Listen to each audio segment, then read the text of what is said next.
I'd like to introduce now our first EdTalk speaker. Mr. Rick Torres has taught grades 2 through 6 for 16 years, most recently as a 6th grade teacher at Cambridge Elementary School in Orange Unified School District. He has also taught ESL to adults at Rancho Santiago Community College. He has enjoyed developing strategies and lessons with Orange Unified School District's Teacher Innovator Program, as well as his school site's California Standards Transition Team. He is a proud graduate of CSU Fullerton. Go Titans!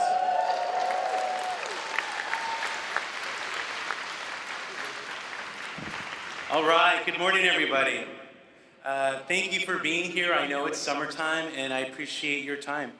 My name is Rick Torres, and I've been a teacher in the Orange Unified School District for 16 years.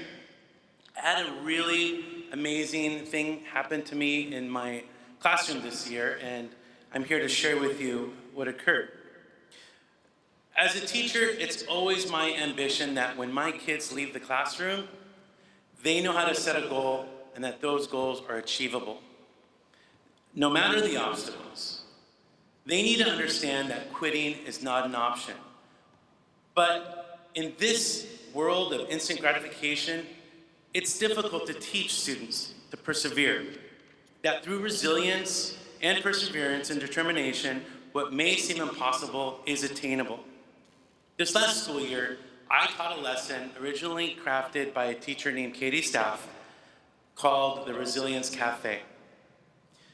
The Resilience Cafe had everything a growing mind needs: research, academic vocabulary, collaborative inquiry, technology-enhanced presentations, and poetry, to name a few.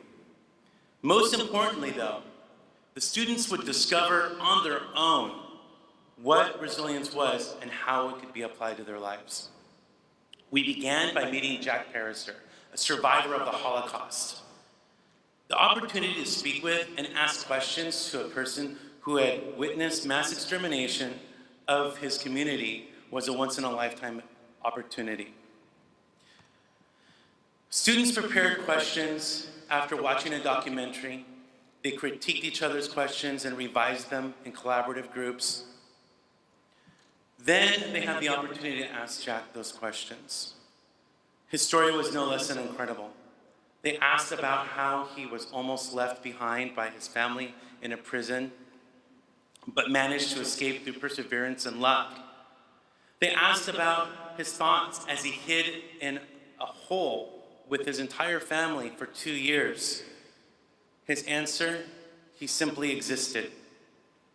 When asked how he was able to endure all of those things and survive at the end, he credited the goodness of others.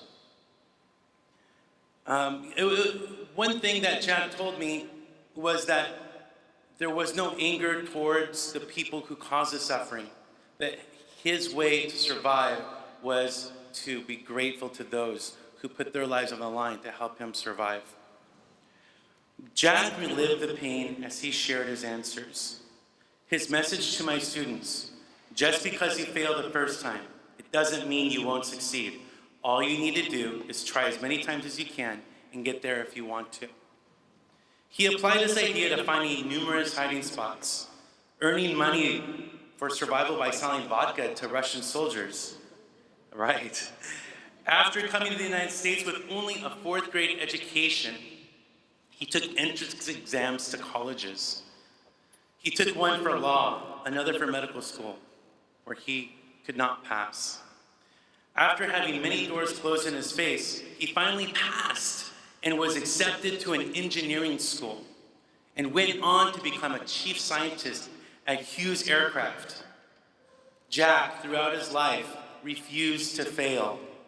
Some of these were difficult ideas for 6th graders to handle, but this set the tone for personal journeys and discovery. Next, my students then moved on to defining and truly understanding all of the aspects of resilience. Children were asked to explain the many different ways a person deals with obstacles in their life via attributes of resilience: humor, faith, stubbornness, optimism. Students even identified and recognized that getting support from others was a way that people could be resilient. They collaborated and created digital presentations to explain not only the definition of resilience, they were learning how to be resilient. They then took a look into history at the important figures that they had celebrated and honored their whole lives. Abraham Lincoln, Martin Luther King Jr., Amelia Earhart, the Wright brothers, among others. All with stories of struggle and disappointment. It didn't matter who they chose, the conversation was the same. The group discussions were intense. Go figure, nothing excites a 12-year-old more than watching others fail. Not because they're mean or insensitive, maybe a little because they're mean and insensitive, but because they knew that they weren't alone in struggles. Students interrupted me in the middle of conversations and chased me down hallways to tell me of their discoveries. They were excited to share that even the most revered historical figures were once failures. Next, they would look closer to home, interviewing parents and community members about the stories of resilience. Our custodian spoke of his troubles in the Vietnam War, teachers of surviving depression and disasters. Parents even shared stories of struggles that allowed their children to see them in a different light. One story in particular stood out to be quite personal, being one of a close friend's resilience. So I need to offer a bit of a backstory here. 16 years ago, I met a really great teacher named Patty. She had a really great sense of humor, and her husband and I forged a really strong relationship. My wife and Patty even became pregnant around the same time, and their due dates were only 2 months apart.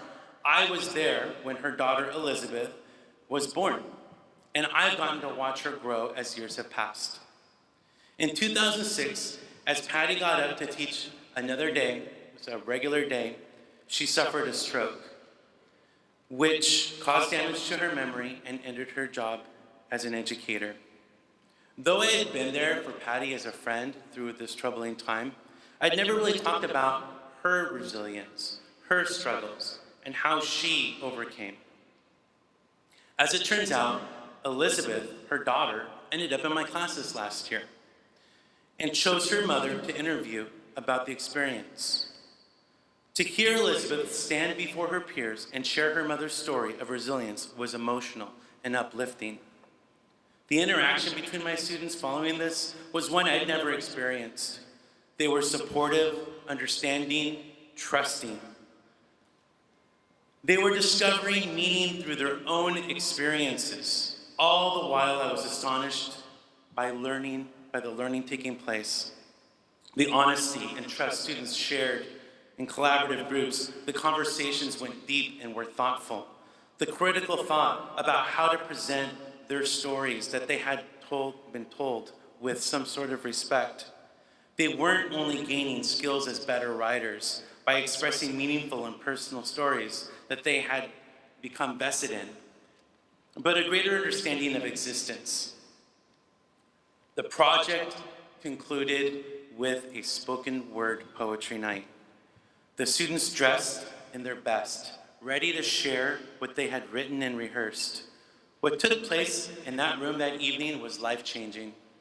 An evening of poetry was something so many of their parents had never experienced. Seeing their children stand before them and bare their souls was something that allowed those parents to see their children the way they had never seen before. A completely foreign concept. A young boy expressed his frustration with math, his failures with math, and his disappointment, and how he had to bring those grades home to his parents. A young girl explained how her neighbor's essays were always returned nearly error-free, her own covered in humiliating red ink. Her commitment and hours spent over a sleepless night where she looked up almost every word to make sure it was spelled correctly, and then the disappointment of having the essay returned again, just like the others, in the red ink. A young lady went as far as to share her fear during a parent argument and her need to comfort her younger siblings with no regard to her own feelings.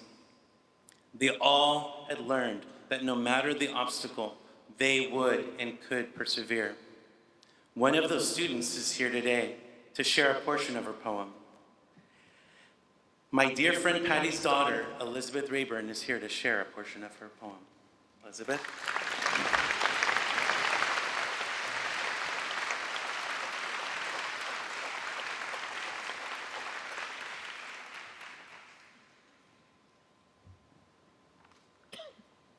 This is an excerpt from the poem that I wrote called My Time Getting Lost in Thoughts. Oh, why do they believe as much as they do? How do they believe? When did they start believing? They believe in me. A reality slap just hit me in the face. A mockingjay just mocked me in my mad mind. Mrs. Rayburn, my mom, helped though. She told me about her story of when she had a stroke and survived. That showed me never to give up and try to understand when I get older and years pass. Then I wake up, hoping I wouldn't have this conversation again in my dreaded coffin. Then they say I need to understand resilience, and that they believe I'll understand it one day. Life, trust, faith, and belief are all in that one word. Everything is in that one word. Now the thing is, I've got to understand the true meaning of it. I mean the heart and soul meaning, not just some fake made-up meaning. Maybe I'll understand one day.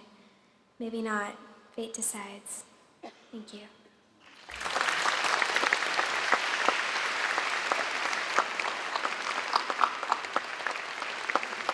I love that little girl. She's amazing. As a teacher, you get to teach your students a lot of things. We get to teach them what the earth is made of, about the ancient pyramids in Egypt, American history. We get to teach kids how to read and write. But when do we ever teach them to persevere? That life has challenges that will require important decisions. When do I quit? When there's nothing left, when all hope is almost gone? We've all heard and given advice throughout our lives, but how much is worthwhile unless we've made the discoveries on our own? For 3 years, I've analyzed and studied our newly adopted state standards, developing strategies for teachers and lessons. The standards allow teachers to teach the child, not a curriculum. Science, social studies, and math, literature are absolutely necessary, but consider looking beyond those concepts. We can also look to the development of the child to become an independent, confident, introspective person, one with strong values from any background or home life.